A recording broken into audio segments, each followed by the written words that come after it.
नमस्कार, आप देख रहे हैं प्रॉपर्टी प्लस। मैं हूं दीपक यादव। सेबी बोर्ड ने एफओपीज यानी फ्रैक्शनल ओनरशिप प्लेटफॉर्म्स को रीट रेगुलेशन 2014 के तहत संशोधन की मंजूरी दे दी है।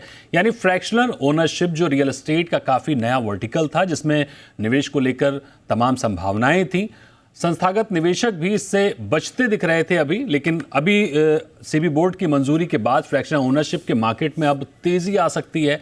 जो रेगुलेटर ने नई प्रेस रिलीज अभी जारी की है, जो कल उन्होंने मंजूरियां दी हैं, महज 2 पैराग्राफ में इसका जिक्र किया गया है। इसकी वजह से थोड़ी दुविधा बन रही है। तो एक्सपर्ट्स के जरिए समझने की कोशिश करेंगे सेबी बोर्ड के इस फैसले की क्या बारीकियां हैं, क्या पेच हो सकते हैं, वो भी समझेंगे और जानेंगे आगे कैसी संभावनाएं बन रही हैं फ्रैक्शनल ओनरशिप मार्केट में। तो हमारे साथ कुछ खास मेहमान हैं। हमारे साथ स्टूडियो में है Saurabh Vora, CEO and founder अलाइफ। हमारे साथ वेंकट राव हैं, लीगल एडवाइजर यूपी रेरा। हमारे साथ नरेश नागराज हैं, CFO एंड को फाउंडर योर्स। और हमारे साथ हैं आनंद मूर्ति, को founder and CBO square yards.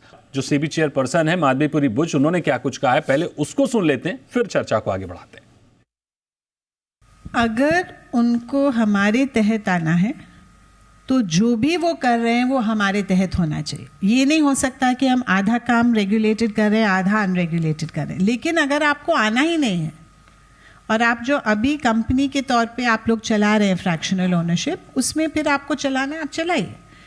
लेकिन अगर आपको आना है तो फिर आपको नेसेसरीली सब कुछ इधर लाना पड़ेगा, रीट के अंदर लाना पड़ेगा। और वो जो एक टैक्स का बेनिफिट होता है, जो कि ओरिजिनली जो हमारे बड़े रीट्स थे उनमें भी यही फैसिलिटी दी गई थी, that there is no tax implication on the investor. वही बेनिफिट इनको भी दिया जाएगा।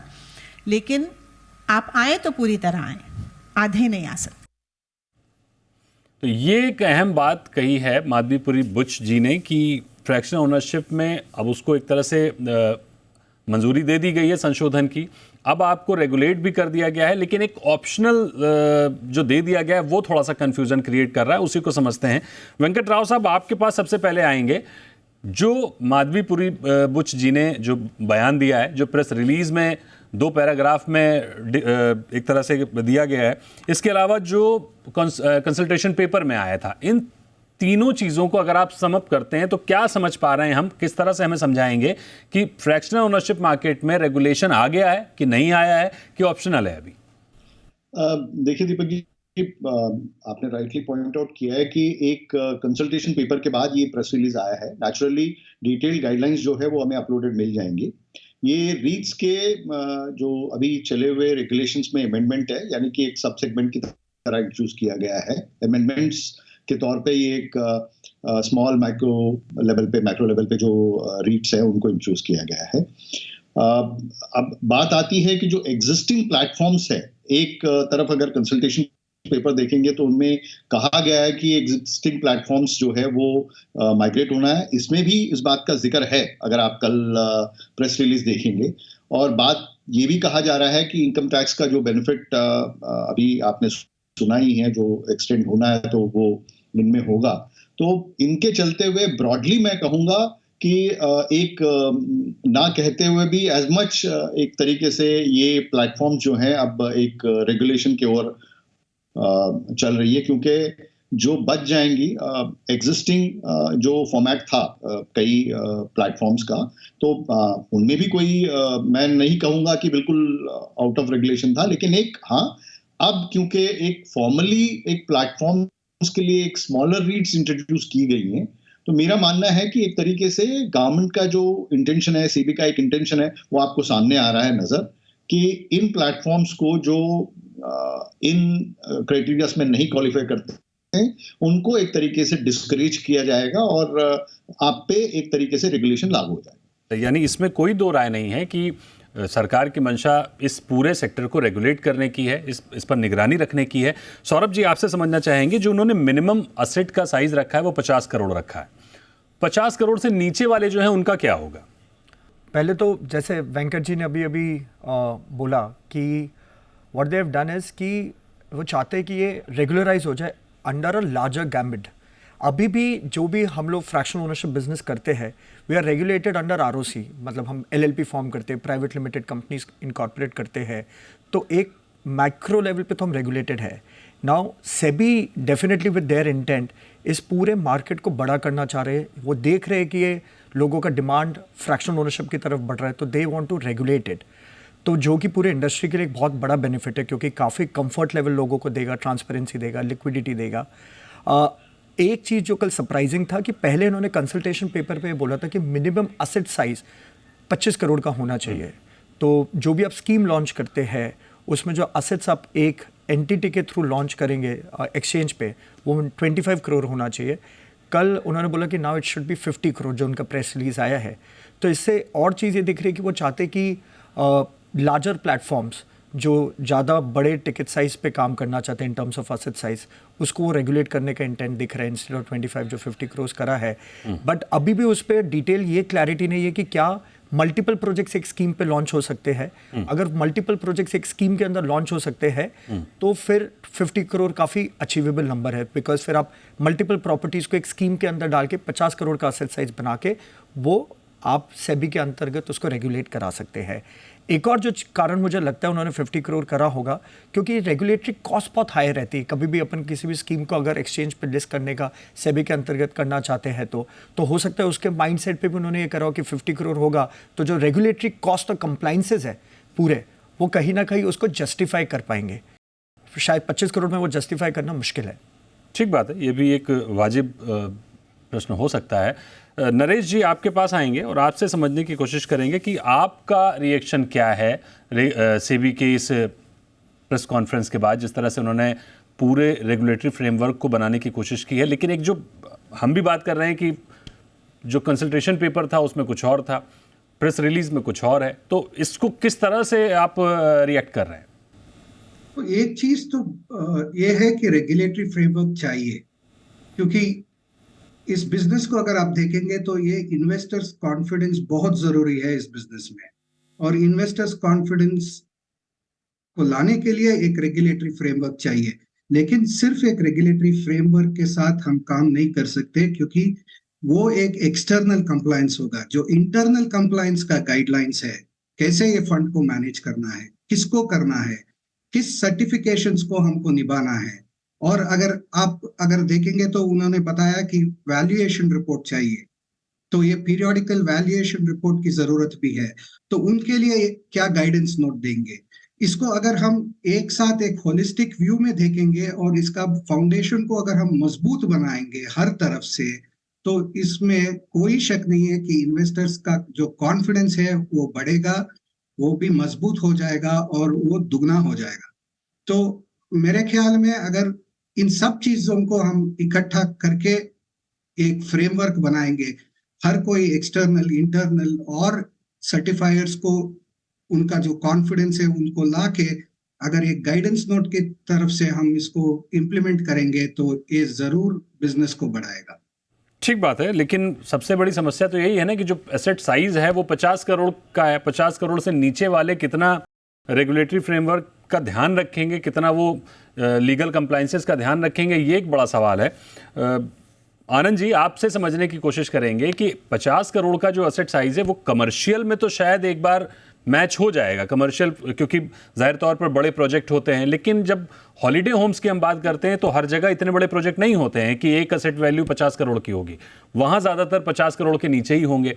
तो किस तरह से आप क्या इसको 50 करोड़ की जो वैल्यू उन्होंने रखी है मिनिमम असेट की, वो ठीक है, या जो कंसल्टेशन पेपर में 25 करोड़ दी थी वो ठीक थी?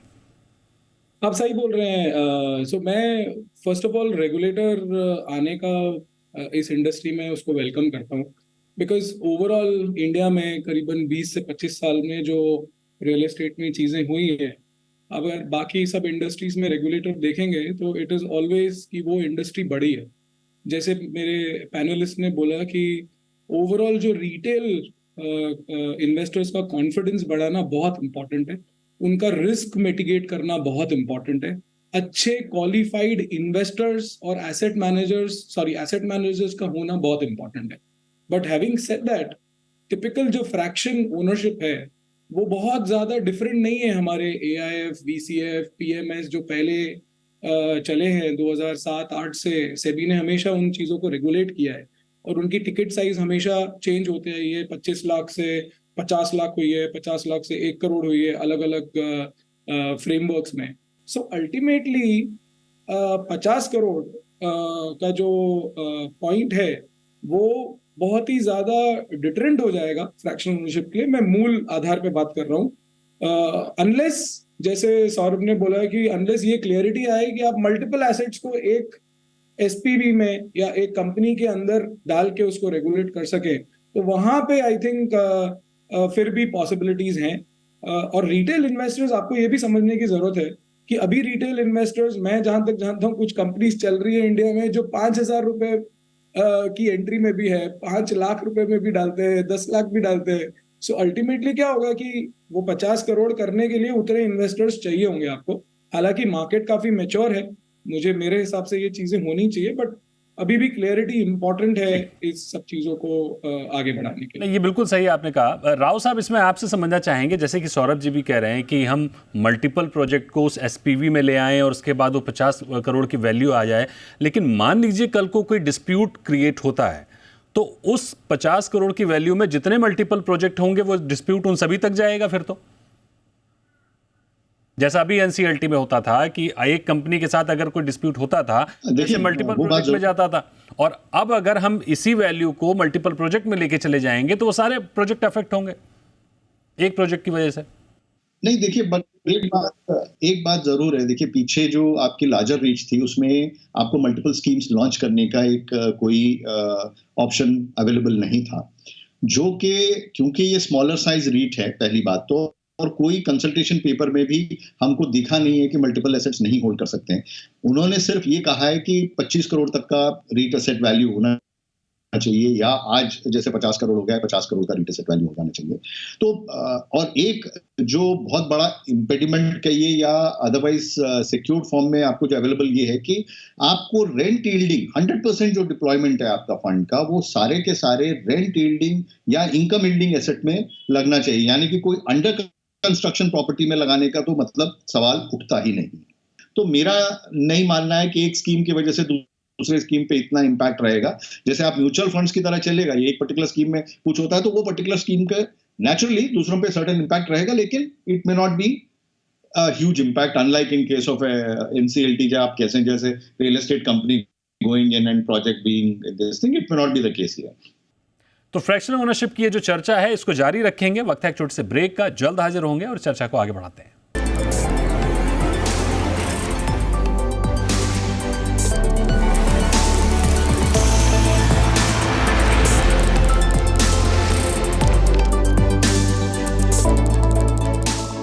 Welcome back. आप देख रहे हैं प्रॉपर्टी प्लस, और प्रॉपर्टी प्लस में आज हम चर्चा कर रहे हैं सेबी की मंजूरी के बाद फ्रैक्शनल ओनरशिप का जो मार्केट है वो अब कैसा आकार लेने वाला है। इन सारी बातों को करेंगे। हमारे साथ मेहमान जुड़े हुए हैं, चर्चा को आगे बढ़ाते हैं। एक और चीज़ इसमें समझना चाहूँगा सर, कि जैसे अभी उन्होंने कहा था कि जिनको हमारे पास आना है वो ये फ्रेमवर्क है उसको फॉलो करें, जिनको नहीं आना है वो अपने हिसाब से देखें जैसे अभी तक चल रहा था। तो ये रेगुलेटरी तो नहीं हुई ना सर कि जिसको आना है जिसको नहीं आना है। आप तो उस पूरी इंडस्ट्री को अगर रेगुलेट कर रहे हैं तो आप ये देखेंगे ना कि जो अंतिम निवेशक है उसका भी पैसा कहीं ना फंसे। राव साहब, देखिए, मैं आपको एक बात बताना चाहूँ, that is what I am saying. जो कंसल्टेशन पेपर आया था उसमें जरूर ये जिक्र की गई, जैसे मैंने कहा कि सारे एफपीओस को हम रेगुलेट करना चाहते हैं, लेकिन अब जो चेयरपर्सन की बात से ये लग रहा है कि वो जो रजिस्टर करना चाहते हैं, हम एक स्मॉलर और डिफरेंट प्रोडक्ट जो है रीट की, स्मॉलर रीट या मैक्रो रीट जो है वो इंट्रोड्यूस कर रहे हैं, उस लाइन में चलने की बात हो रही है यहाँ पे। तो नेचुरली वो एस्पेक्ट कैसे रेगुलेट होगा, एक वो देखने वाली बात है। लेकिन हाँ, एक बात जरूर है दीपक जी, कई सारे स्कीम्स आपके पास नजर आते हैं, डेवलपर्स एश्योर्ड रिटर्न मॉडल में लेके आते हैं जो अंडर कंस्ट्रक्शन में हायर रिस्क रहेगा, क्योंकि जो लार्जर इन्वेस्टर है, जो इन्वेस्टर बेस है, जो 10-10 लाख में वो चाहता है एक रेगुलर इनकम मिले, तो मेरा मानना है कि ये it's a very good move for those people who are expecting some higher returns, because real estate does give better returns. So वो रिटर्न्स में जो रियल एस्टेट में इन्वेस्ट करना चाहता है उनके लिए ये बहुत अच्छा प्रोडक्ट रहेगा। बिल्कुल अच्छा प्रोडक्ट रहेगा और होना भी चाहिए। जाहिर तौर पर जब भी कोई निवेशक कहीं पर इन्वेस्ट करता है तो वो अपने पैसे की सेफ्टी भी चाहता है, एप्रिसिएशन तो चाहता ही है, यील्ड तो चाहता ही है, लेकिन सबसे पहले वो सेफ्टी चाहता है कि मेरा पैसा कहीं इधर उधर ना। बहरहाल इससे थोड़ा बाहर निकलते हैं। सौरभ जी, क्या मार्केट आप देख रहे हैं आफ्टर सेबी ने जाहिर तौर पर उसमें कम से कम कंसल्टेशन पेपर के बाद अब मंजूरी दे दी है, जाहिर तौर पर आगे इसमें अपडेट होते ही रहेंगे, तो अब आप मार्केट को कहाँ देख रहे हैं? दीपक जी, एक जैसे अगर मैं अलाइव की बात करूं तो आज की तारीख में करीबन 10% हमारे जो बायर है वो first time real estate investors है, जिन्होंने कभी भी कहीं भी रियल एस्टेट पे इन्वेस्ट नहीं किया है। बिकॉज हमारा टिकट साइज आज 12-15 लाख से स्टार्ट होता है, तो काफ़ी लोग फर्स्ट टाइम रियल एस्टेट खरीद रहे हैं लाइफ के थ्रू। तो पहले तो मैं देखता हूँ कि जो 10% वाला हमारा शेयर है वो कहीं ना कहीं 40-50% पे कंट्रीब्यूट करेगा ही करेगा, जिनके लिए ये पहला रियल एस्टेट का इन्वेस्टमेंट बनता है। क्योंकि सेबी के रेगुलेशन कंसल्टेशन पेपर कह रहा था मिनिमम टिकट साइज 10 लाख है। अगर उन्होंने उसको नहीं चेंज किया, जब अपन डिटेल पेपर देखेंगे, तो अगर 10 लाख रुपए में किसी को अगर गोवा पे कोई घर मिलता है, नहीं तो कुर्ग पे कोई घर मिलता है, नहीं तो कोई कमर्शियल एसेट मिलता है, तो मुझे लगता है कि वो बहुत बड़ा एक मार्केट जंप देगा। बिकॉज जो मिलेनियर्स आज की तारीख में जो रियल मनी, न्यू मनी कमा रहे हैं, फॉर देम एक एक्सपोजर मिलता है कि एक नई एसेट कैटेगरी पे वो काम करे। प्लस जो पुराने लोग हैं जो ऑलरेडी रियल एस्टेट में मल्टीपल इन्वेस्टमेंट करते हैं, उनका भी कॉन्फिडेंस बढ़ेगा। तो कहीं ना कहीं मेरे को लगता है कि फ्रैक्शनल ओनरशिप बिजनेस का अभी की तारीख पे बेस नंबर ही बहुत छोटा है। तो अगर मैं उसको ग्रोथ की बात करूं तो आई वोंट बी सरप्राइज अगर वो 50 गुना भी हो जाए, because we are sitting at a very small base.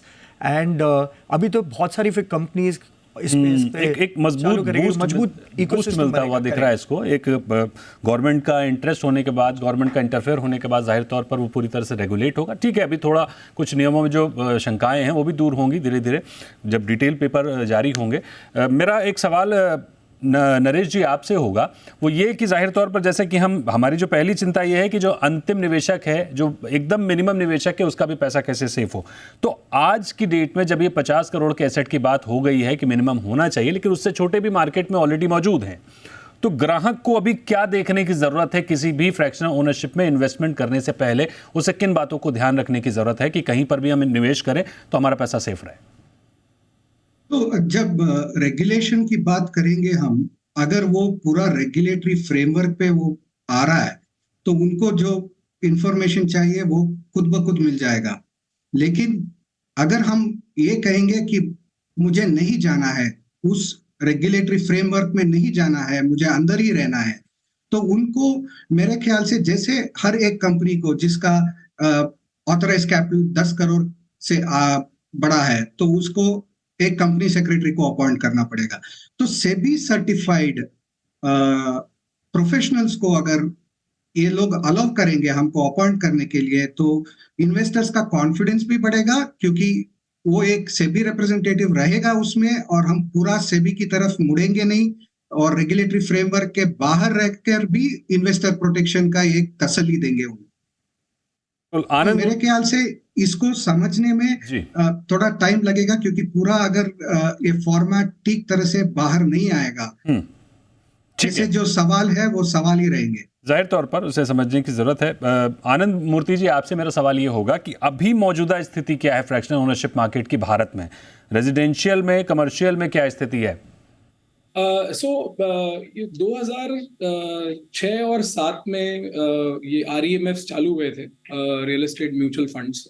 और जहां तक मेरा आंकड़ा है, इतने सालों में जो 10 साल थे, जो फर्स्ट 10 इयर्स थे उसके 2006 से 2017 में, मेरा एस्टिमेट है करीबन 15,000 से 20,000 रिटेल इन्वेस्टर्स ने अलग अलग चीजों में पार्टिसिपेट किया और करीबन $4 बिलियन, मतलब करीबन 32,000 करोड़ का मार्केट था ये, जो बड़ा हुआ। बल्कि उसमें VCF आया, PMS है, AIF था, NCDs थे जो बीच में काफी चले थे, जिसमें रिटेल पार्टिसिपेशन हुआ था और काफी फाइनेंशियल इंस्टीट्यूशंस ने डिस्ट्रीब्यूट किया था। लिस्टेड, अनलिस्टेड, रेटेड, अनरेटेड, बहुत सारी चीजें थी, बिकॉज सिक्योर्ड एसेट था, सामने एसेट होता था, कुछ अंडर कंस्ट्रक्शन भी था, रेजिडेंशियल भी था।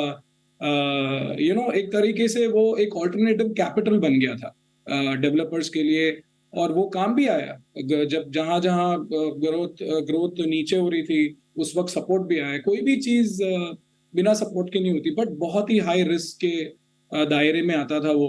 काफी लोगों ने पैसा भी लूज किया, ऐसा नहीं है कि मैं नहीं जानता कि वो सारी चीजें सक्सेसफुल हुई, पूरा पैसा लूज हुआ। ऐसा भी नहीं कि किसी को 10 वापस अपना पूरा कैपिटल मिला, रिटर्न की तो बात छोड़िए। तो आई थिंक आज की स्थिति में अगर मैं इन सब चीजों को देखूं, फ्रैक्शनल ओनरशिप एक नई चीज आई है जो अगेन इंडस्ट्री को अलग तरीके से सपोर्ट कर रही है। बट ठीक कहा आपने, नई चीज आई है, इंडस्ट्री को सपोर्ट भी कर रही है, लेकिन सबसे बड़ी बात यह है कि अभी भी लोग इसको समझ रहे हैं, अभी लोग इसको समझने की कोशिश कर रहे हैं, बहुत बड़े स्तर पर इसकी अवेयरनेस नहीं है। समस्या ये होती है कि जब अवेयरनेस पूरी तरह से हो जाती है तो वो जो फ्लाई बाय नाइट ऑपरेटर्स हैं वो एक्टिव हो जाते हैं, वही हर इंडस्ट्री के लिए सबसे बड़ी प्रॉब्लम बनते हैं। तो अभी तो समझ में ही नहीं आ रहा है, जब समझ में आएगा तो वो स्थिति पैदा होगी। हालांकि उससे पहले सेबी उस पर सख्त दिख रही है, सेबी उस पर निगरानी रख रही है, बड़ी बात है। राव साहब, मैं अंतिम सवाल आपसे लूँगा और वो भी यही होगा कि एक नॉर्मल निवेशक अगर फ्रैक्शनल ओनरशिप को निवेश के लिए देख रहा है तो उसे अभी क्या ध्यान रखने की बातें ज़रूरत है? देखिए, नेचुरली सबसे बड़ी बात तो ये है कि जब भी रेगुलेशंस आते हैं वो एक बहुत बड़ा ट्रांसपेरेंसी लाते हैं। तो इवन अगर आप कहें ये जो फॉर्मेट में जो इन्वेस्टर आना चाहता है तो उसको नेचुरली सेबी के डिस्क्लोजर नॉर्म्स के हिसाब से तो एडिक्वेट इन्फॉर्मेशन ऑटोमेटिकली मिल जाएगा। हाँ, जो इन्वेस्टर इसमें नहीं आके नॉर्मल कोर्स में जाना चाहता है, मैं कहूँ कि जो लेस देन 50 करोड़ में जाना चाहता है, उनके लिए नेचुरली एक चॉइस रह जाता है और वो चॉइस में ये रहता है कि जो वो ऑफर भी कर रहे हैं उनको भी they have to match up with this disclosure norms. तो मेरा मानना है कि अब जो छोटे प्लेयर्स हैं उनका सस्टेनिंग में थोड़ा मुश्किल रहेगा। Over the period of time there could be a possibility कि वो मार्केट बिल्कुल जीरो हो जाए और यही लार्जर मार्केट रियल एस्टेट में रह, रीट्स के माइक्रो स्मॉल फॉर्मेट में रह जाएगा। और naturally investor will be more protected in these kind of schemes which are more regulated. So he would prefer there कि मेरे को एक रेगुलर रिटर्न मिले और जो मैं अभी कह रहा था जैसे एश्योर्ड रिटर्न मॉडल में जो लोग जाते हैं उनके पास एक इंस्ट्रूमेंट के तौर पे एक लिक्विड इमीडिएटली लिक्विड होने के लिए यूनिट्स के साथ ओनरशिप मिलती है, तो नेचुरली यहाँ इन्वेस्टमेंट्स काफी होना शुरू हो जाएगी। बिल्कुल, यहाँ इन्वेस्टमेंट होना ज़्यादा अब दिख रहा है, आगे बूस्ट होता हुआ दिख रहा है। अब शो को समअप करते हैं। आपको अंतिम में ये बता देना चाहते हैं कि ये जो फ्रैक्शनल ओनरशिप का पूरा मार्केट है वो पिछले 2-3 सालों से मतलब भारतीय प्रॉपर्टी मार्केट में तेज़ी से उभरता हुआ दिखा है। कई बड़े प्लेयर्स आए हैं, कई बड़े प्लेयर्स उसमें प्रॉपर्टीज़ ले रहे हैं, कमर्शियल में भी है और हॉलीडे होम्स में भी है। लोग इन्वेस्ट कर रहे हैं, बहुत ही छोटे अमाउंट से रियल एस्टेट में आप इन्वेस्ट कर पाते हैं, अच्छा रिटर्न भी पाते हैं। लेकिन अभी तक रेगुलेटरी फ्रेमवर्क नहीं था। अब सेबी ने इस पर कंसल्टेशन पेपर मई में दिया था, अब मंजूरी भी दे दी है। तो जाहिर तौर पर ये एक तरह से नियम और कायदे के कानून के दायरे में भी आ जाएगा। तो इसमें ग्रोथ तो दिखेगी, लेकिन एक सामान्य निवेशक के लिए जो सबसे इंपॉर्टेंट बात है कि 50 करोड़ के असेट के ऊपर वालों को ही बोला गया है कि वो इस फ्रेमवर्क में आ सकते हैं। अगर ऑप्शन दिया गया है तो अगर आप कहीं निवेश करना चाह रहे हैं तो ज़रा देख लीजिए, थोड़ा सा सोच समझ के निवेश करिए। जो भी सेबी के दायरे में है उनमें निवेश करेंगे तो ज़्यादा बेहतर होगा, सुपर सेफ रहेंगे। नीचे वाले भी जो 50 करोड़ से कम है बुरे नहीं हैं, लेकिन बहुत ड्यू डिलिजेंस करने की आपको ज़रूरत है। ड्यू डिलिजेंस आपका बढ़िया रहेगा तो शायद आपका पैसा सेफ रहेगा। तो हालांकि इसमें कोई दो राय नहीं है कि फ्रैक्शनल ओनरशिप का जो मार्केट है वो पूरी दुनिया में बहुत अच्छी तरीके से चल रहा है, बहुत तेज़ी से चल रहा है, अच्छा रिटर्न दे रहा है और भारत में भी ये दस्तक दे चुका है और बहुत अच्छे से काम कर रहा है। तो बहुत शुक्रिया करेंगे आपका एक बार सौरभ जी हमारे साथ जुड़ने के लिए। वेंकट राव साहब आपका बहुत शुक्रिया। नरेश जी और आनंद मूर्ति जी आपका बहुत शुक्रिया हमारे साथ जुड़ने के लिए और इस पूरी चर्चा में शामिल होने के लिए।